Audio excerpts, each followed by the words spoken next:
So then it's my pleasure to introduce the next speaker, who is here from our department in the UPF and who is working mainly on signal analysis for medical applications. And he is also in our group of BCN MedTech.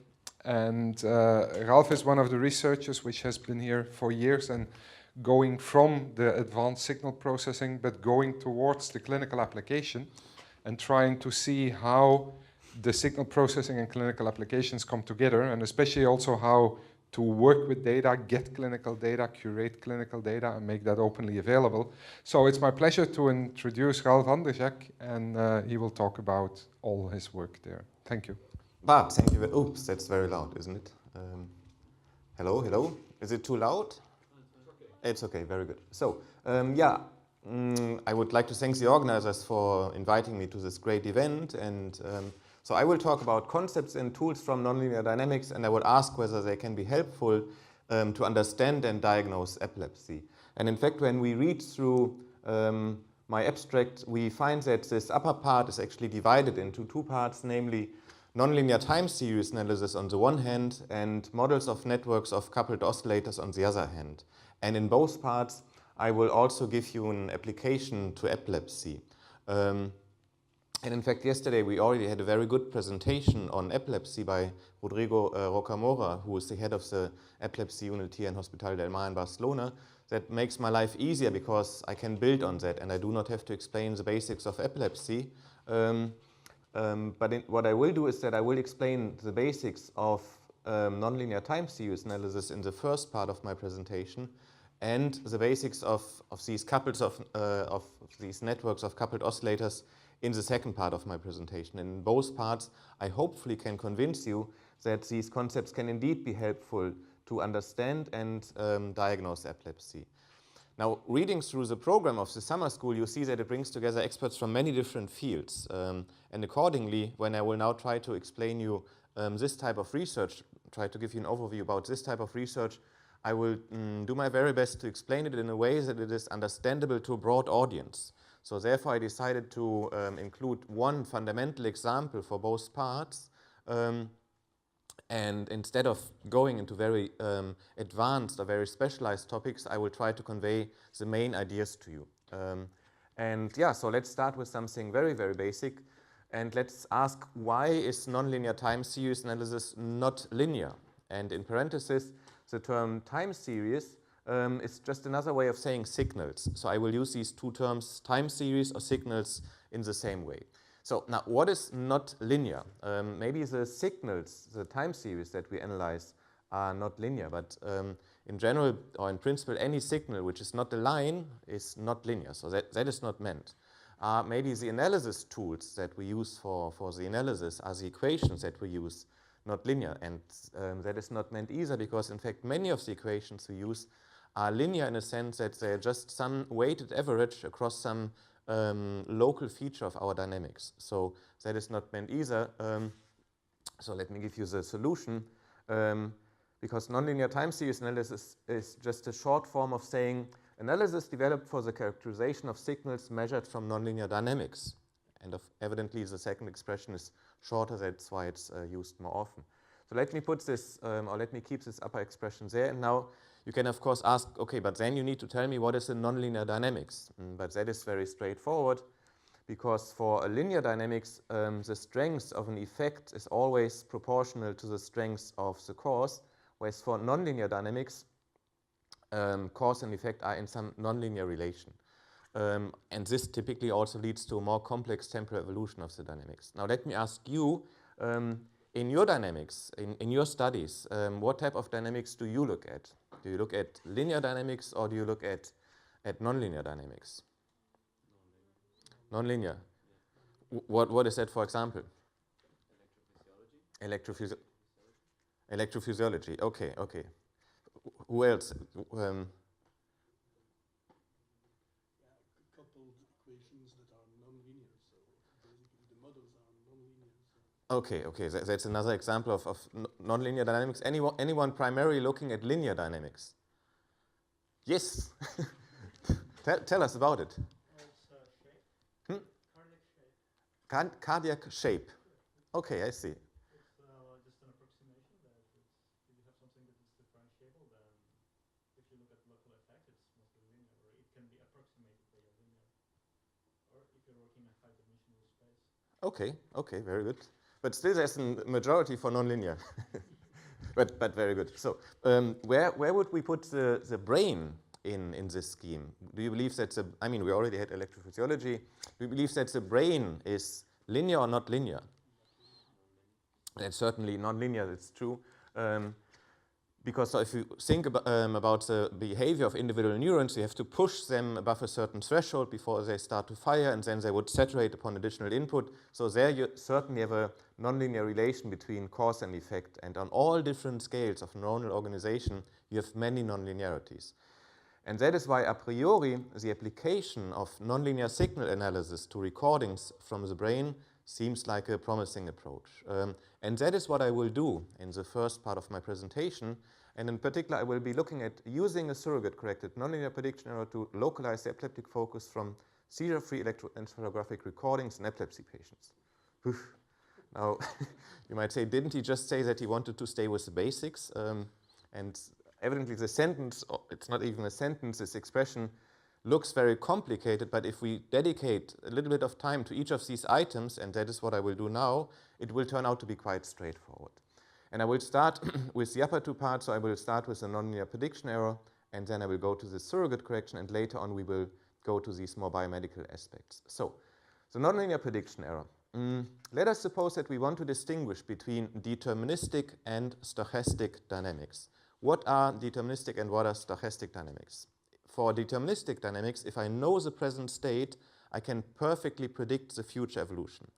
For example, last week I was in France, in Jérôme's home country, and I was planning a very long bike excursion. And if you are planning such an excursion, you can look up the exact time of sunrise and sunset on any given day, for example, in Toulouse. And that is because the solar system is deterministic. If you know the present state, you can perfectly predict its future evolution. Now, what you cannot predict is if you will actually see the sun on that day, or whether it will be covered by clouds, or whether it might even rain. And that is because the weather on the timescale of just a few days, or even shorter timescales, has a very strong stochastic component. And for stochastic, is the audio okay? I hear myself a little bit. And you never hear what other people hear when you talk with a microphone. Is the audio okay? Yeah. Okay, good. So for stochastic dynamics, even if you know the present state, you cannot predict the future evolution with certainty. So that's why stochastic dynamics have an irregular, unpredictable temporal evolution, and in contrast, deterministic dynamics have a regular and predictable temporal evolution. Now, this is about signal analysis. So how can we conclude from a signal whether the underlying dynamics, that is the dynamics from which we have measured the signal, is deterministic? And the first thing when you do signal analysis, look at your signals. Look at your signals. Never forget to actually look at your signals. So let's have a look at these examples. And what is definitely not going well is this signal is meant to be red. And that's kind of important because I use the colors to encode the results. So I will have to guide you what is meant to be red here. So this is red, and that is actually black. You cannot possibly see it.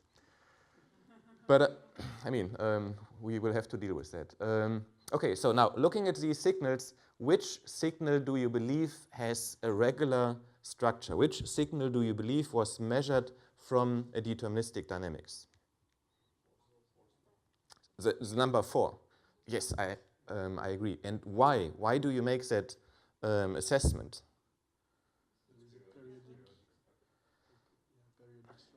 There's a periodic structure. Is it really strictly periodic? It's not strictly periodic, right? It's not identically repeating itself, but there are some patterns that repeat, right? And if you think about it, if patterns repeat, that means that if you know the present state, you can predict the future evolution, because if you go to another pattern that was the same, it behaves the same. So that means predictability. It's not periodic, so it doesn't repeat identically, but so when you have similar present states, you will have similar future evolution. And that's the very notion of a smooth deterministic dynamics. And indeed, I can tell you now that here to generate this signal, I used deterministic differential equations of the so-called Lorentz dynamics. So this signal is certainly a deterministic one. Now, how about the other three signals? Do you see any structure in these remaining? The first one? The first one. Who else would vote for the first one? Okay, they're quite okay. Anyone voting for number 2? Okay, numbers. Okay, 1.5. Number 3. You number 3. Okay. Let's see. So let's do some signal analysis, and so let's start with linear signal analysis. Colors are getting kind of better, so I'm using the colors to make a bridge between the signals and the corresponding results, and that is meant to be red. So here, I don't know why it looks a little more reddish. Okay, so we are looking at the power spectra, which gives you the energy content in the different frequencies of these signals. And now let's only look at the power spectra on the right-hand side. Let's ignore for the moment the signals. So what can we conclude from the power spectra?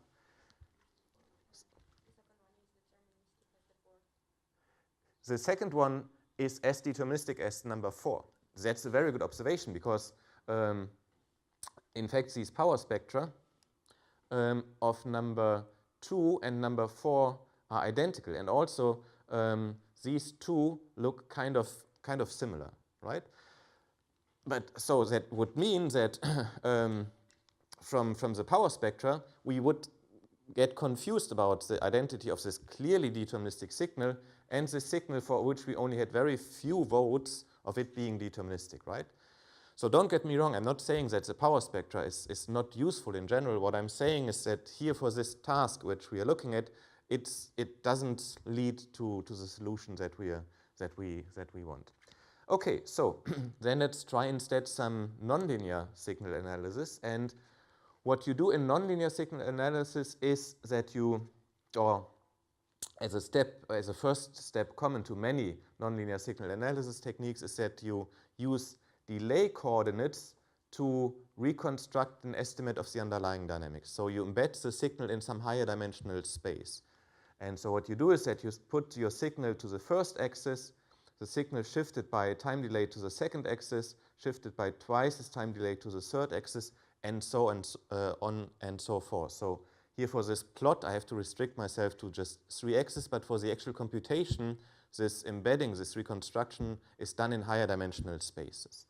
And if we look at our deterministic signal, this red signal, we see a very nice structure. And in particular, we see that these trajectory segments are locally aligned, right? And if we think about it, this local alignment means nothing but that these patterns repeat, that we have some not completely periodic structure, but some repeating structure. And that again means that we have some deterministic structure in our signal. Any more information on the other 3? Is now someone ready to vote for signal number 2? Or no, we already had votes for 2, right? Anyone voting for? People that voted for signal number 2, does that reinforce your vote or does that? No? Ah. There's some, how would we call it? Local alignment maybe, or preferred direction of flow, or?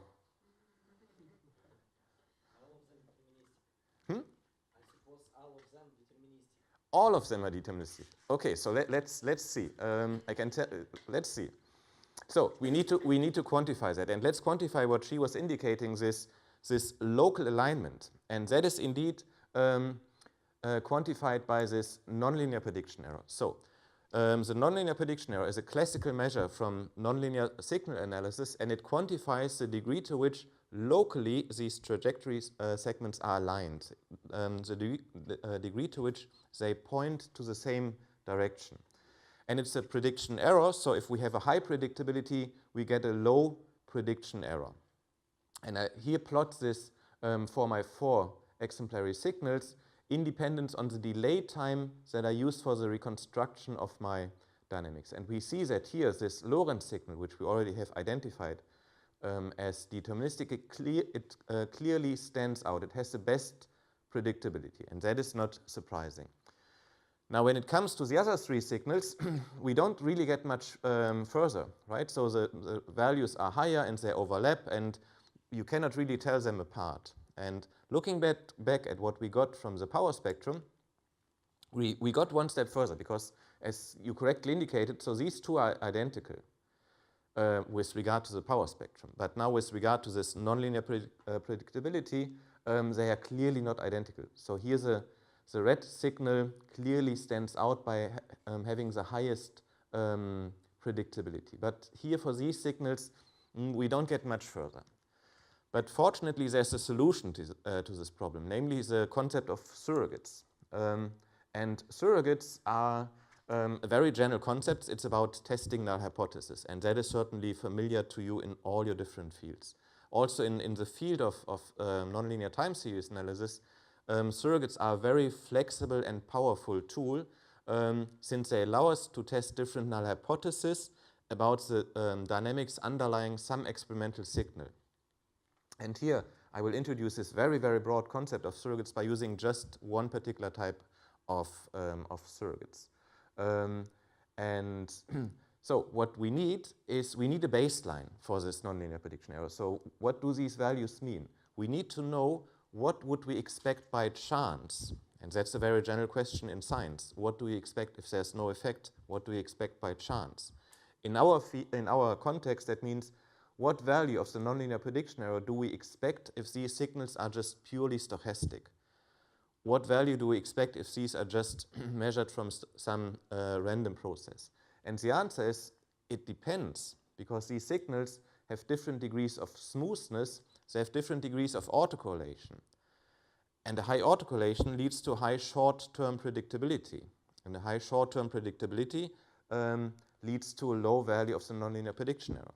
The point is that autocorrelation does not imply determinism, right? These are two different things. I can construct stochastic signals with whatever degree of autocorrelation. And accordingly, what we need to do is we need to estimate the value that we expect if our signals are just pure noise given their autocorrelation. So we need to know, okay, let's suppose that's noise and I know it has some autocorrelation. What value do we expect for this particular autocorrelated noise? Okay, and this can be done with surrogates. And this, they are not meant to be so bold. There's something wrong with the graphics. But what you do with surrogates, you start with the original signals, and then you use the constrained randomization for each of your original signals to construct a surrogate signal. And the constraint is that your surrogate should have the same autocorrelation like its original signal. And except for this constraint of maintaining the autocorrelation, your surrogate signal is completely random. So that means that if there was any deterministic structure in your original signal, this will be destroyed. Everything but the autocorrelation will be destroyed. And that corresponds to the null hypothesis that your signal is linear stochastic, Gaussian, correlated, stationary noise.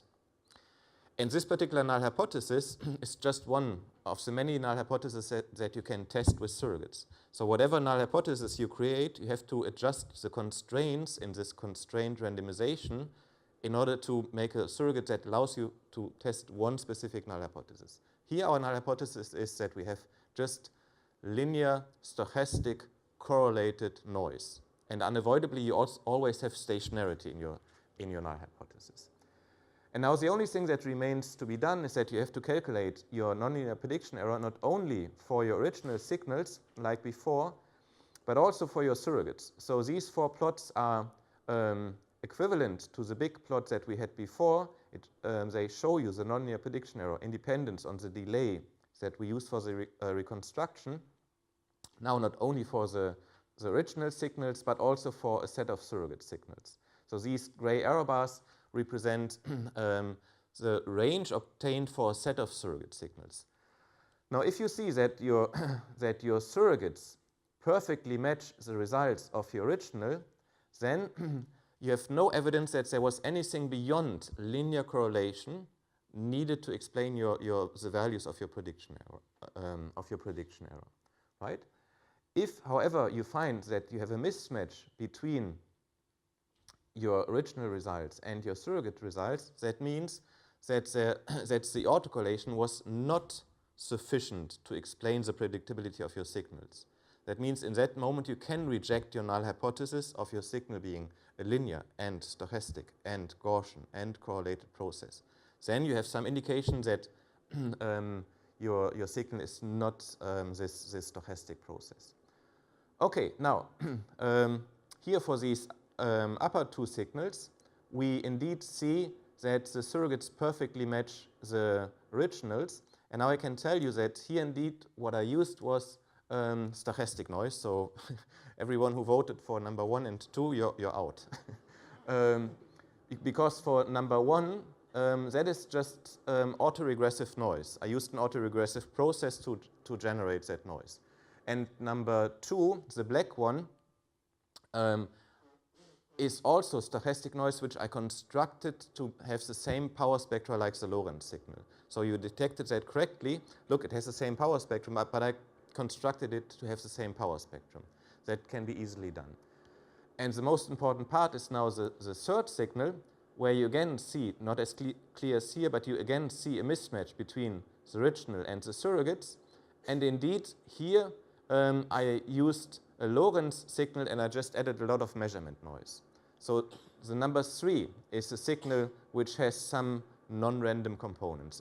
It's very noisy, but it's this magenta signal which has non-random components. And let me remind you that when we only were trying to use the nonlinear prediction error itself, we couldn't draw that conclusion. In fact, here the blue signal was performing better than the magenta signal because it had lower values of the nonlinear prediction error.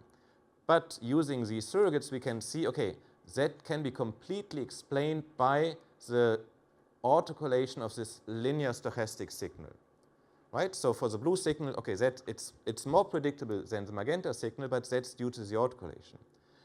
The magenta signal is not particularly predictable, but it's more predictable than its linear stochastic correlated surrogate signal, right?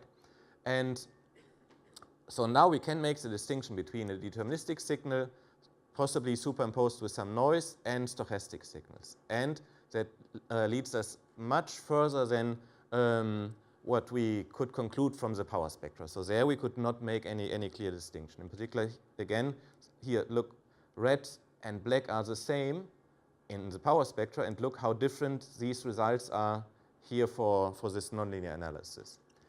Okay, so these were the first two. It's kind of annoying, this noise, right? But we cannot, or is there any way, Jerome, do you believe, is there any way to see where that noise comes from? Someone is drilling. Maybe, I don't know, if it's not too annoying, we can just ignore it. I don't know. Okay, so now, by now, we know what is a nonlinear prediction error, and we also know about the importance of that surrogate correction. And now I should briefly tell you a little bit about epilepsy and how and why the electroencephalogram, the EEG, is used in these patients to localize the epileptic focus. And yesterday we already had a very good presentation about epilepsy, so I can keep that very brief.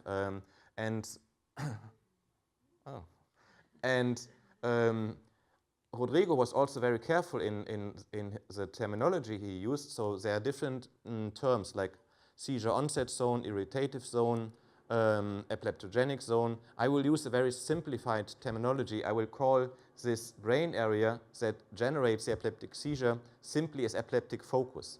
Please be aware of that. This is a very simplified terminology. But so let me remind you what we learned yesterday. For about 2/3 of the patients, they take medication that helps them to completely control their seizures. They are just fine. For the remaining patients, this medication does not help. And a part of these patients, for them, epilepsy surgery is an option.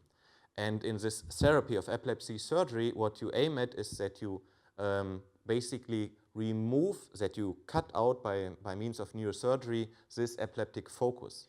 And the best outcome of this epilepsy surgery is that then the patient becomes completely seizure-free, doesn't suffer any significant deficits, and can actually stop taking the medication. That would be the best possible outcome from this epilepsy surgery, and in fact it is a quite successful therapy. So that can be achieved for a big portion of these patients that undergo this type of diagnostics. Now, apart from different medical imaging techniques we learned about yesterday, and apart from also neuropsychology, etc., still the most important tool in this context is to measure the electrical activity of the brain by means of this electroencephalogram, by means of an EEG.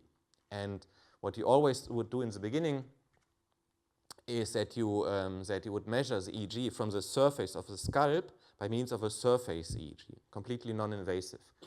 However, in some patients still this non-invasive recording does not allow to localize the focus with the necessary precision and reliability. And in these patients, the implantation of these intracranial electrodes is medically indicated. And that was what I was asking yesterday to Rodrigo about the proportion of these intracranial electrodes, how this proportion would evolve in the past decade, and his prognosis for the next years. And the scheme of such intracranial electrodes is shown here. So, for example, here we have a grid electrode equipped with 8 by 8 contacts, and you put them under the dura, under the brain skin, directly on the surface of the cortex. If you suspect that the focus is somewhere located in this area, but you cannot precisely tell where. If the focus is suspected in some more interior brain region, you put these depth electrodes. And here we see a pair of intrahippocampal depth electrodes, and they're used, no, I already said it, when you suspect the focus to be more interior. What I really wanted to tell you is that nowadays they do not put these electrodes any longer from the back of the head through the occipital approach, but nowadays they put these electrodes coming from the side of the head, because that is less related to a lower risk for the patient. I show you this scheme because the data that I will show you is obtained with this scheme, and also the results that I will show you are obtained with this scheme. An exemplary recording obtained with such a scheme is shown here. So you have 10 contacts in the left hemisphere and 10 contacts in the right hemisphere. Accordingly, you have 10 channels in the left and 10 channels in the right hemisphere. And what you measure is the voltage over time. This is approximately 24 seconds. And here you see the most important information in the context of these recordings, namely the very onset of an epileptic seizure. Later, the seizure also spreads to adjacent brain regions and also jumps to the opposite hemisphere, but that is of secondary importance. What is of primary importance is to see where it comes from. Because if you can record several seizures and they all come from the same spot of the brain, then you can identify this spot as this epileptic focus. And if this is in a place where you can actually operate the patient, where you can resect this brain tissue, then you perform epilepsy surgery. That was done in this patient. The left hippocampal formation was resected, and the patient was seizure-free ever since, right? Now, for the results underlying the first part of my presentation, we deliberately do not look at such recordings of seizures, but we look at such recordings of the seizure-free interval. A recording from the same patient, during which the patient had no seizure. He was behaving completely normally and also feeling completely normally. What we see in the EEG is this so-called inter-epileptiform activity, something that you would not expect in a healthy brain. But you also see that, remember, so the focus was here in the left part of the brain. You also see this type of activity in the right part of the brain. And there are also periods, another recording from the same patient, where you do not see such inter-epileptiform activity. So it's neither sensitive nor specific for the focus. You can have a focus where there's no such activity and it can be found outside of the focus.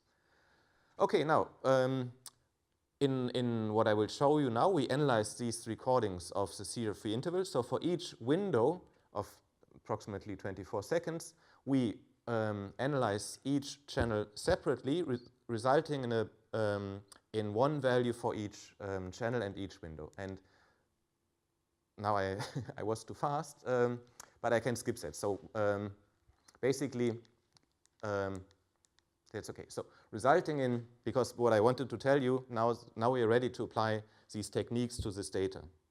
Evidently, that's what I'm doing now. So for one window in time, you get one value for each channel. And then, since our recordings are much longer than individual windows, you use a moving window technique to analyze your entire recording. And so here you still have time on this axis. Now these are approximately 20 minutes. And these rows correspond to the different channels implanted in the here left hemisphere and here in the right hemisphere. For this particular patient, the focus was found to be in the right hemisphere. And what I show you here is a measure from linear signal analysis, the so-called delta energy. The delta energy is nothing but the relative amount of energy in the low frequencies between 0.5 and 4 Hertz. It's a measure from linear signal analysis in that sense. And we do see some variability, and we do see also some asymmetry between the focal and non-focal hemisphere. So let's notice that. And now looking at values for our nonlinear prediction error, which are obtained from the very same recording, these are the results we get. Again, we see some variability over time.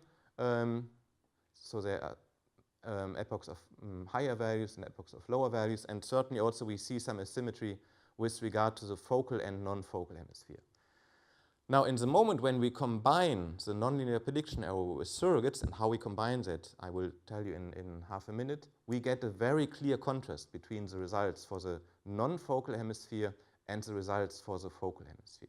So, and this contrast is much higher than what we got for our nonlinear prediction error alone.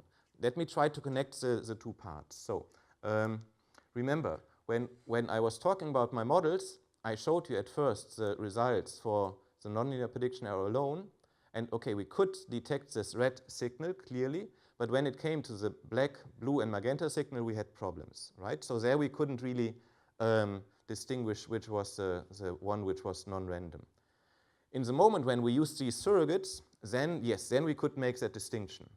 Now, when I here say that this is a surrogate corrected, so, and then if I do this with my EEG, so that's the nonlinear. So here I'm looking at the nonlinear prediction error, which are these colored curves. And now I do not look at the nonlinear prediction error, but I look at the difference between the nonlinear prediction error of the original and the surrogates. So the dark blue would mean, okay, there is no difference, and these more reddish colors would mean, okay, there is a strong difference.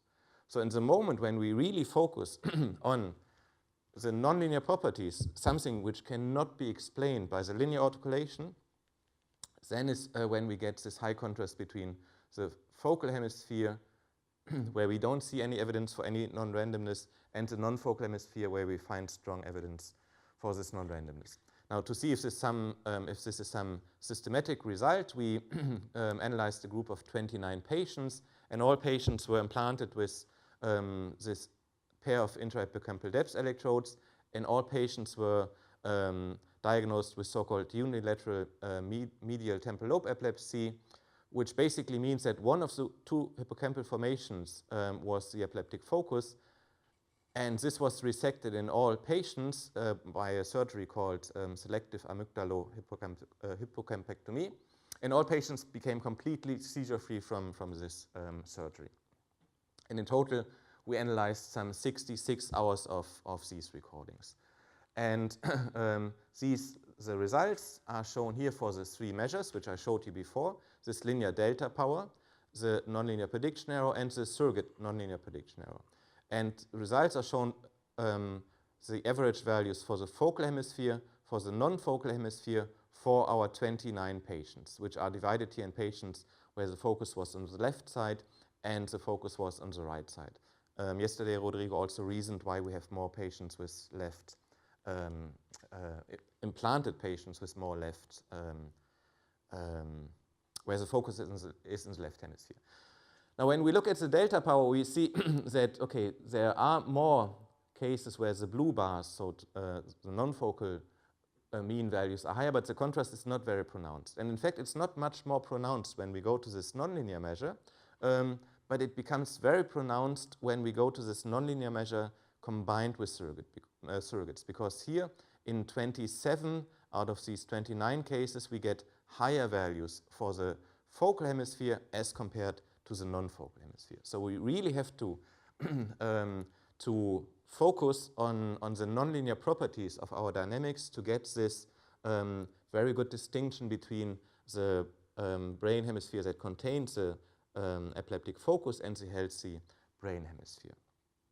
And this line of research in which we try to see if we can use this analysis to localize the epileptic focus is a continued line of research of ours. And sometimes we would try to describe this story from a more clinical point of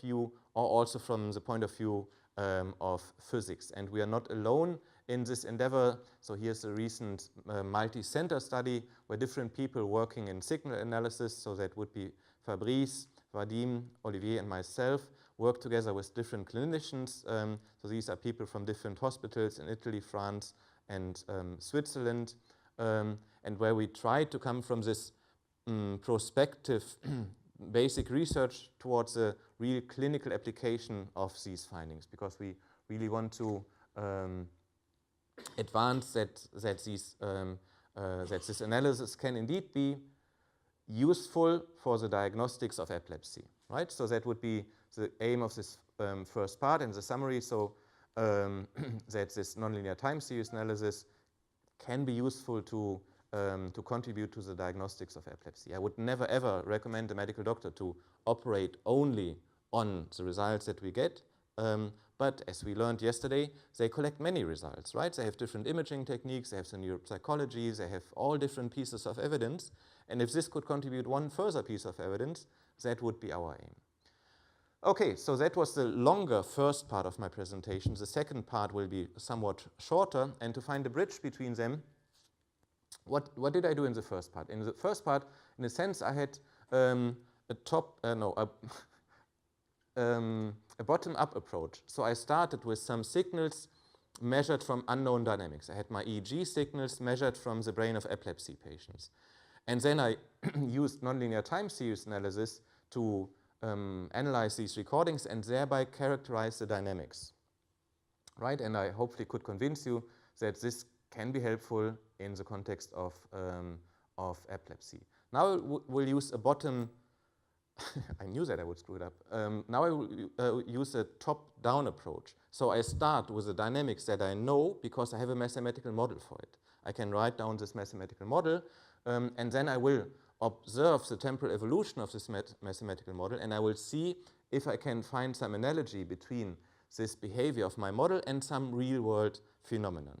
And the particular examples that I will use are models of networks of coupled oscillators, and I will try to see if they can help us to understand some basic mechanisms which may underlie epilepsy. Okay, so this will now be my second part, and as I announced, it will be shorter than the first one. So what I will do, as I just said, I will look at networks of coupled phase oscillators. And that's a very simple mathematical model. And despite that it has a very, very simple structure, it can show a very complex behavior. In particular, it can show a very rich coexistence of synchronization and desynchronization. And that is what is called Chimaera states in our community. And there's recent evidence that this model and these Chimaera states can be a paradigm for different real-world phenomena. And some recent work, including some work of ours, would indicate that this also includes epileptic seizures. And that would give you an overview about what I will tell you in the remaining time. When it comes to epilepsy, we can build on what we learned yesterday and now also on what what I told you in the first part of my presentation. And you all are experts in mathematical modeling. However, I cannot assume that you're familiar with networks of coupled phase oscillators. And in particular, I cannot assume that you are familiar with these Chimaera states. And that is why I will spend most of my time again explaining the basics of these two boxes. And I should therefore start with the network of coupled phase oscillators. But before I start with the network of phase oscillators, I should explain you what I mean with a single phase oscillator. And let me use this example from sports to explain what I mean by a phase oscillator. It might seem somewhat silly, but I believe it can be quite useful to understand what I mean. So let's assume that we are looking a single cyclist on this racing track. And let us assume that the distance from the cyclist from the center of the track is not relevant to us. So the distance can vary due to the lateral extension of the track, and it can also vary because it's bigger here than here. But this is not relevant to us. The only thing that is relevant is the position of the cyclist along the racing track with regard to the finish line. And evidently, this position can be encoded by a single phase variable. We only need one quantity to describe that, and that can be a phase varying between 0 and 360 degrees, or if you wish, 0 and 2p. So this cyclist can be modeled as a phase oscillator, and since the radius, the distance from the center doesn't matter, I can just draw a circle. And as a side remark, this could be also the simple most model of a spiking neuron. So whenever the neuron would cross the 0 degrees or cross the finish line, it would emit a spike. That would be a very, very, very simple model of a spiking neuron.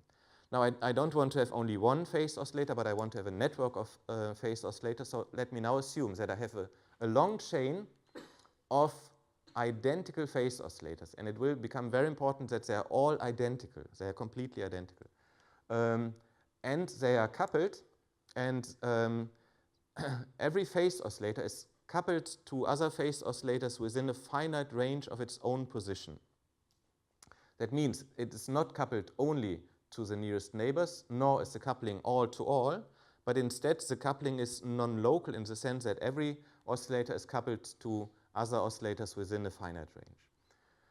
And also the coupling is the same for all oscillators. So we have perfect symmetry of this chain of oscillators along the extension of this, the chain. Wherever I go, it looks the same. There's no irregularity in this chain. And mathematically, you want to have an infinite chain, but what you do is just you use periodic boundary conditions in the end to model an infinitely long chain. And in my example, that would correspond to not having only a single cyclist, but a whole group of cyclists. And they all should be identically strong, and they should all ride on identical bikes, because they all need to be the same. And now this coupling would be that every cyclist would select 5 colleagues, for example 5, and would try to ride at the same speed like these 5 colleagues. So that would mean that he or she would not only be coupled to one nearest neighbor, like suggested here, nor would he or she be coupled to all other riders in the field. No. Every cyclist would try to ride at the same speed like 5 colleagues. And the effect of this coupling is therefore that they try to go at the same speed. Now, the advantage of having a model is that we can write down the differential equation, and we can solve it, and we can see what happens. And that is what we shall do now. And for this, I need to start this video, which by now should be on the desktop. Oops. Yes. Which one is this? Yes. Hold on. But before I start it,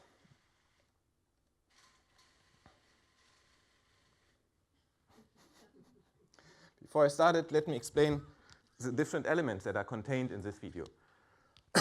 So each dot here corresponds to one of my oscillators, one of my cyclists in my example. And this gray ring would correspond to the racing track. And they're all identical, so there's nothing special about the black, blue, and green oscillator. Also they are the same, and also they are coupled in the same way. And I start my race, my configuration, my dynamics with the oscillators uniformly, randomly distributed across a circle. Now, before I start the video, what would you expect?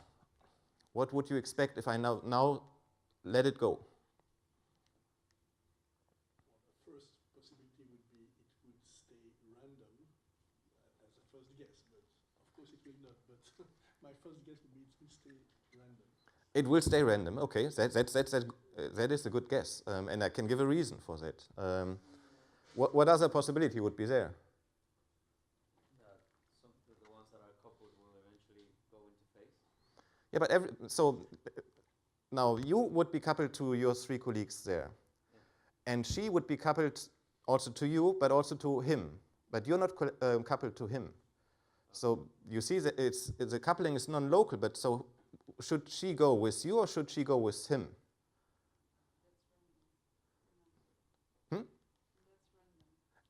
It's not random. So imagine that we would all stand in a we would now go in a circular chain, and we would be arranged in a circle, and I would be coupled to my left 5 neighbors, and I would be coupled to my right 5 neighbors. And so now you would be in the range of my coupling.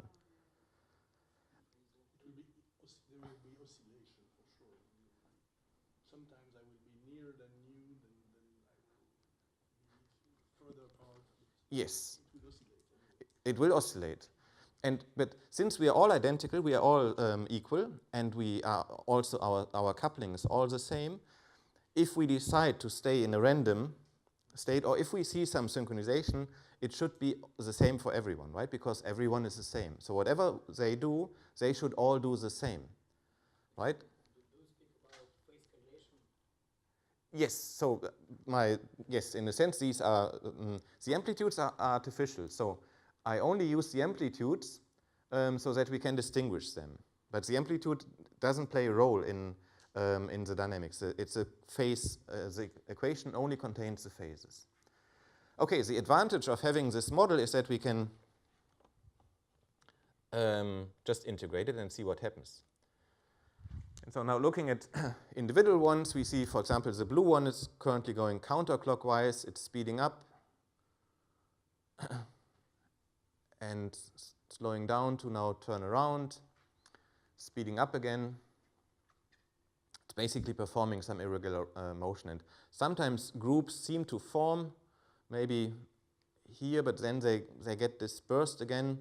And in the middle, we have this vector, which is the mean field. So the phase of this vector is the mean phase of all oscillators, and the length is the overall coherence in this field. And it would be 1 when all would be at the same phase. Now, if we continue to watch this, we will see that eventually one group will form and will stay together. So let's see. Maybe here now this group would, no, but it fell apart again. Maybe this could be a group that could stay together. That's what he was mentioning, right? And now I know this video, of course, so this group will now stay together. And it turns out that our blue oscillator is included. And in contrast, the green oscillator, now it was trying to be in the group, but now it's losing contact, and it will try to again enter the group. And some other oscillators, like the black one, they are completely out and they are completely disconnected. They also try to catch up with this group, but they don't really manage. And sometimes they would even turn around and try to catch up from the other side, which would be completely forbidden if this would be a real cycling race. Now, so what we see is this Chimaera state. So this group of all identical oscillators has fallen apart into 2 groups. One group which is moving together, and another group which is disconnected. Another group which is just lost, and it's performing some irregular motion. If we look at it, it looks kind of natural. But from the viewpoint of applied mathematics, this symmetry breaking in a group of all identical oscillators that have all the same interaction is very counterintuitive. That is something which we didn't really expect. We said maybe it stays random, maybe they synchronize. You were pointing actually to some group synchronization, right? So you were getting in that. Yeah, I mean, it depends on how are the connecting equations, right? I mean, how strong the connections are. Yes, yes. and what I really need is the range of the connection. If I make it too short, I don't get it. If I make it too long, I don't get it either. So I really need to tune the range of the coupling correctly to get this Chimaera state. If it's too small, I will get his solution, that it stays random. If it's too broad, they will all immediately synchronize. Yes, please. On which criteria did you choose the blue star in the first place? Completely random. I just, yes. So we see, what we saw, what I used the model of, in that case, 50 oscillators.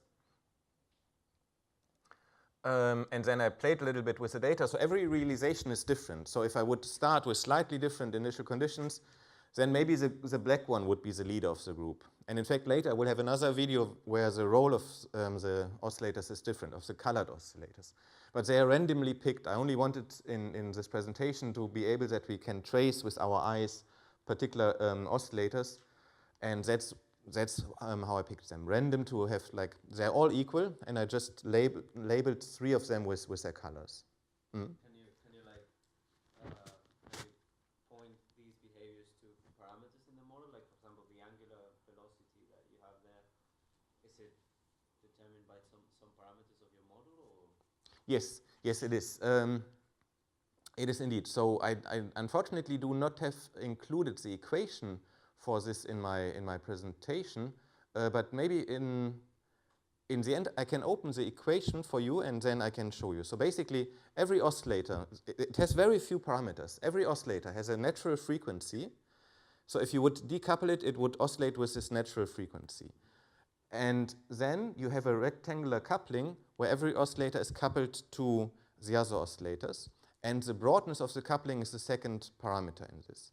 And then the coupling is not, it's a sine coupling, but it's not with a 0 lag, but there's a certain phase lag in that coupling. These are the 3 parameters that you have. And these 3 parameters, they would determine the phase velocity of that mean field. They would determine the phase velocity of this mean field. And what we currently are studying is that we have 2 of these networks, and we couple these networks via their mean fields, and then the phase velocity of the mean field is, for example, also determined by the size of the network. That would determine the overall phase velocity of that. You can control this Chimaera state. You can say, I want it to go faster, I want it to go slower, I want it... Basically, you can. You have a certain influence on it, but it's kind of subtle. So if you mistune your parameter, it just breaks down. It may just break down. And to give you a little bit of background where this came from, so it was first described by Kuramoto and his colleague in 2002, and then the term Chimaera state was first given in this paper by Abrams and Strogatz in 2004. And interestingly, both papers, now they are famous in this field and have become classical papers, but they remained somewhat unnoticed for quite a while. So at least if you compare it to the success they have nowadays, they received relatively few citations in the beginning. And around the year 2012, people published the first observations of Chimaera states in experimental settings in the laboratory. And and people also drew the first conceptual links between Chimaera states and real-world dynamics outside of the laboratory. And I believe that both these aspects contribute to this increase in the attention, which you can see here.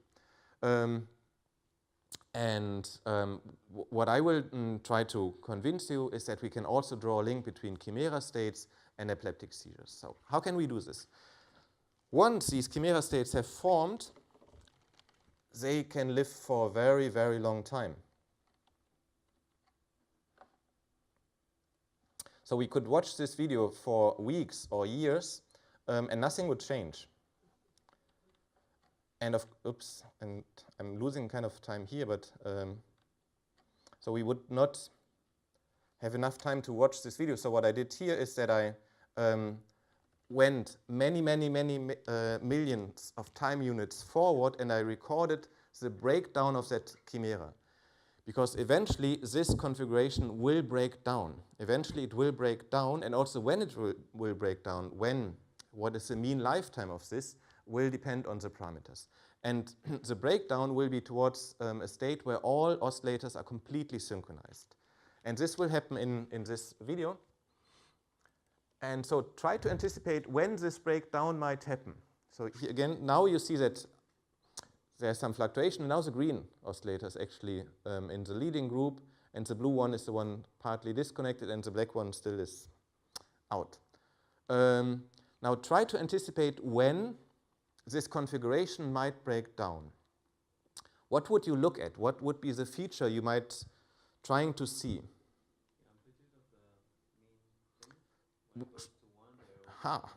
Once they go to 1, it will be, once they are all synchronized, this will be 1. And so you say if it comes close to 1, that might be critical. That would be like a critically high synchronization. Okay, okay.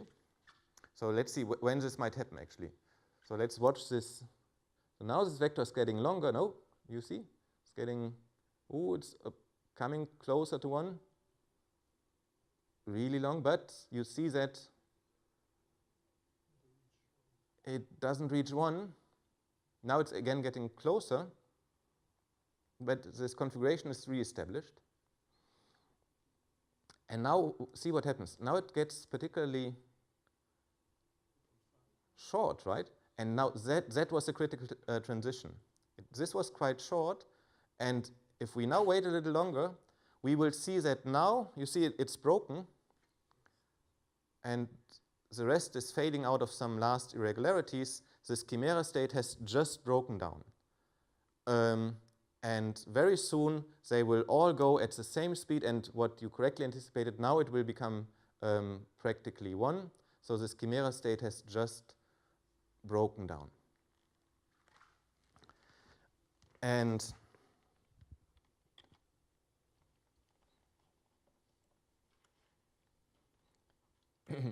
so what could cause this sudden transition between the coexistence of synchronization and desynchronization to a fully synchronized state?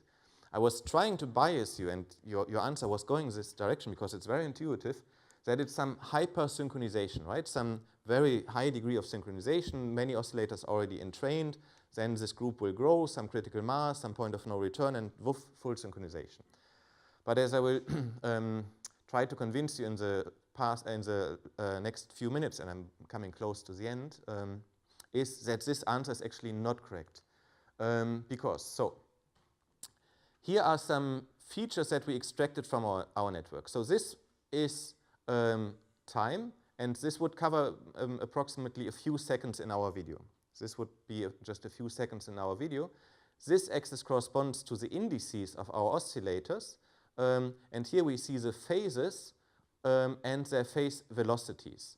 And here we can also appreciate the division into this coherent group, which is this ripple pattern, and this incoherent group, which is this irregular pattern. And remember that we have circular boundary conditions, so this end is connected to this end. We have the phases and the phase velocities, and here we see the transition from the Chimaera state to the fully synchronized state.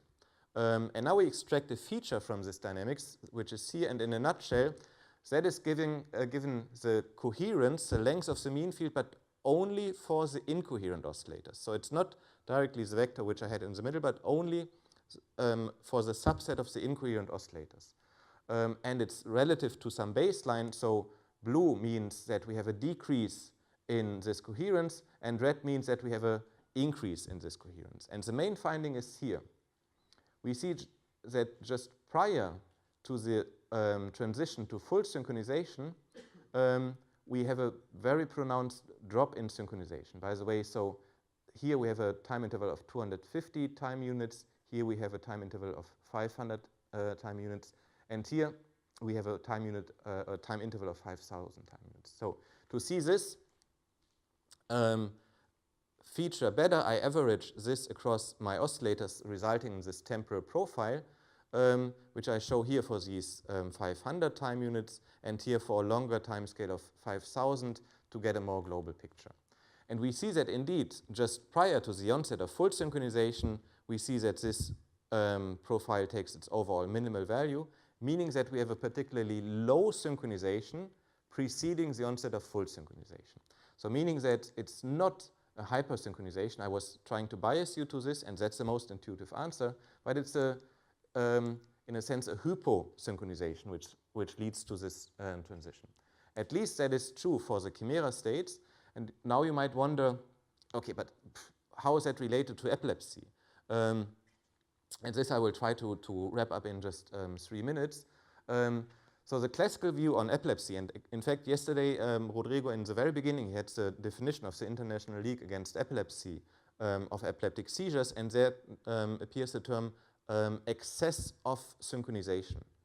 So the classical view on epilepsy and on epileptic seizures is that epileptic seizures are related to an excess of synchronization, or that too much synchronization must lead to a seizure. However, reality is more complex, and apart from synchronization, also desynchronization plays an important role in epilepsy. And that's nothing completely new, so people are aware of that. That's this classical view that epilepsy is equal. A lot of synchronization is too simplified. And now looking at recordings from epileptic seizures, so in the first part I only looked at seizure-free recordings. Here I look at seizure recordings for 2 patients. So these are results for one seizure and another seizure. On this axis we have time. Here relative to the onset of a seizure at second number 0, and this the second green line is the offset of the seizure, which is different for the 2 seizures. These rows correspond to the different channels with which the EEG was measured intracranially. And what we then did was that we performed a very simple linear correlation analysis expressed here in this color scale, where blue means that we have a drop of synchronization with regard to a baseline, which we took prior to the seizure, and red means we have an increase of synchronization. And these black counter lines mean or indicate when an automated algorithm detected some ictal activity in the EEG. And the main point is that we again find some pronounced drop of synchronization, these blue islands, just prior to a more widespread increase of synchronization. And that is the analogy that we are trying to draw, that also here, this state of a coexistence of synchronization and desynchronization prior to a seizure, to a, not in a seizure, not a full synchronization, but to an excess of synchronization, is not mediated by hyper-synchronization, so an increase of synchronization, but instead by a decrease of synchronization. And of course, that's only an analogy, so that's why I should keep this question mark up here.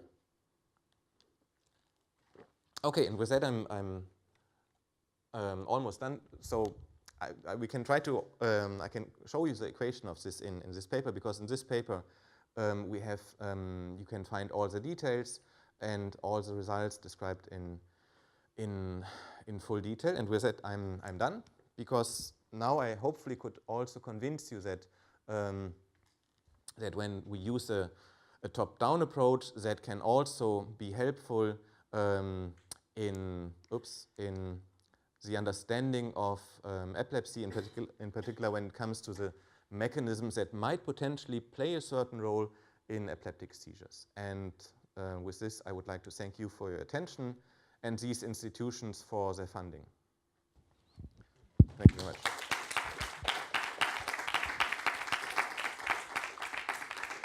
Thank you very much. Any questions?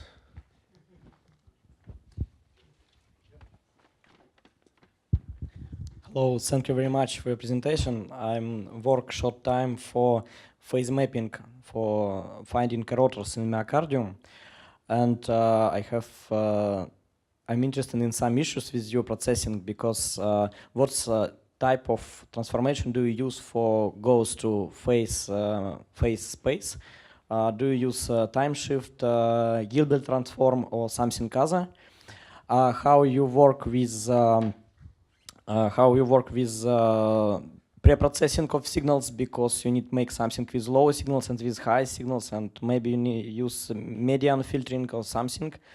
And also I have a question because I read some works for epilepsy processing and for phase mapping on the heart, and all of them reject the argument of phase mapping. It's not use values of strength of the signal, but it's also important information. And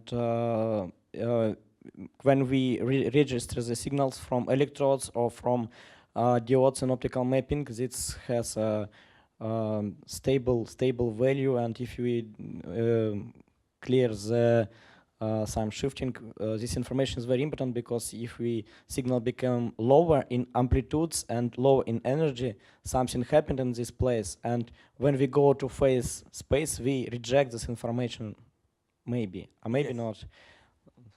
Okay. I have two answers for you, I believe, and the two answers will be different for the two parts. So, for the first part,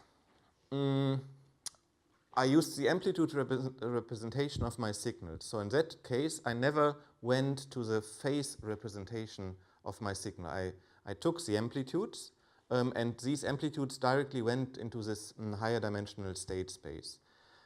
In this nonlinear analysis also, there are techniques which would reduce it to a phase description, and that indeed involves representations such as a Hilbert transform.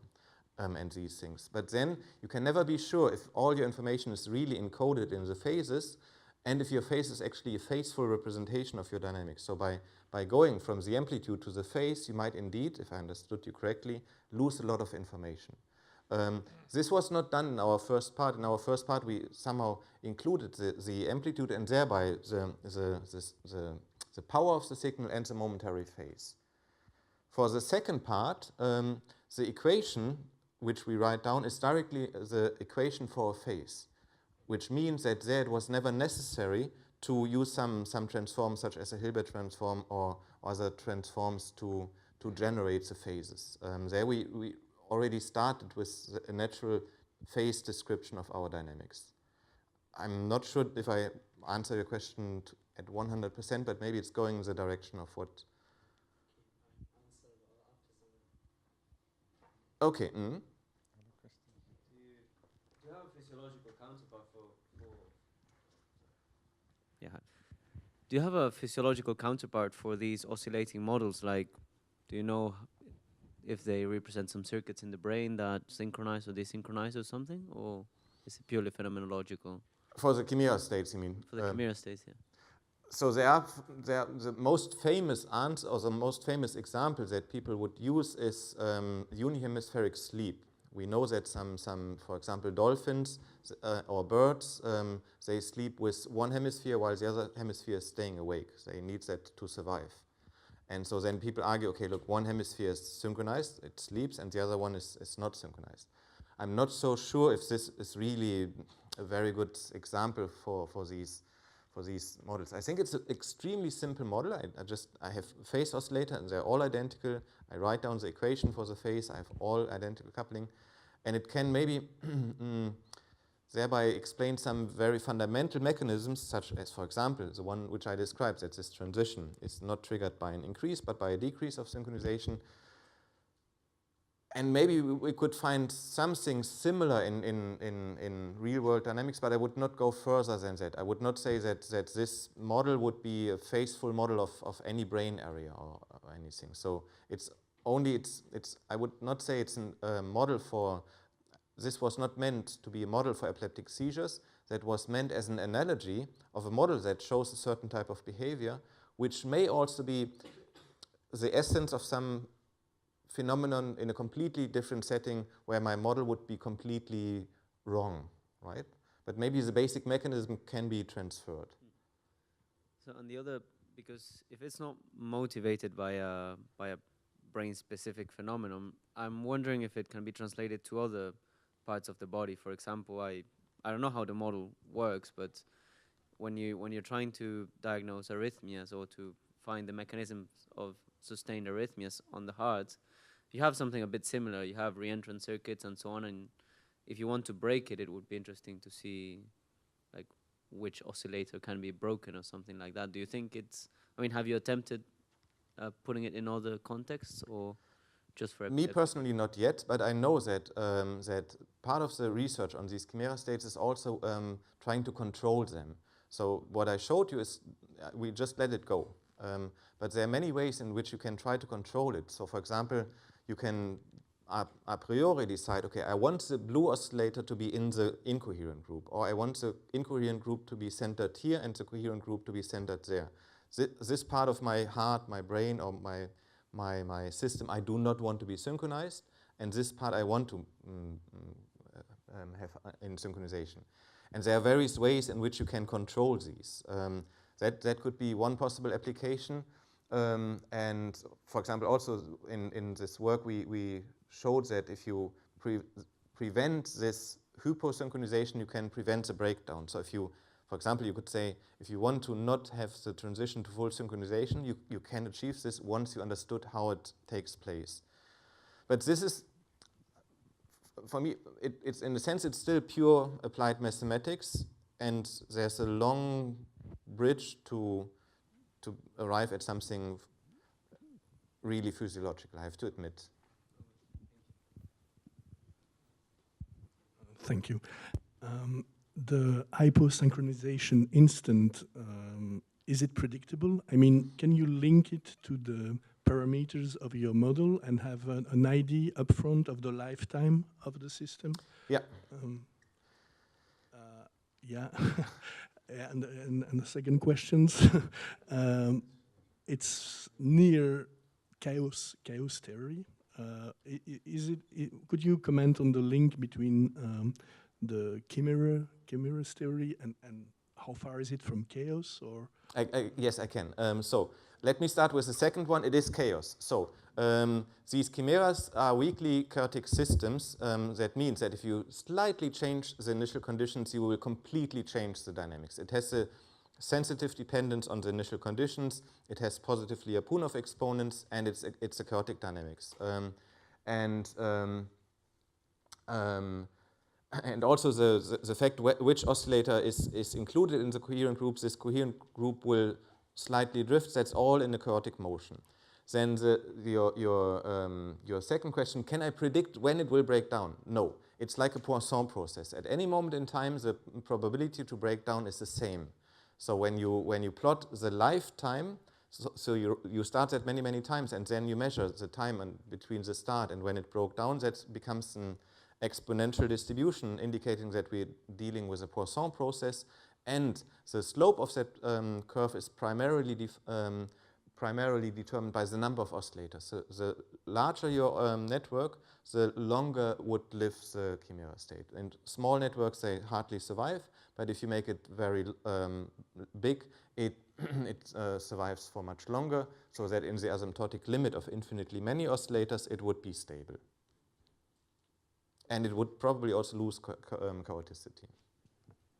Okay, so we're way beyond schedule. For which I So apologize. no, that's nice. I mean, it's always nice to have discussion, but we also need to eat.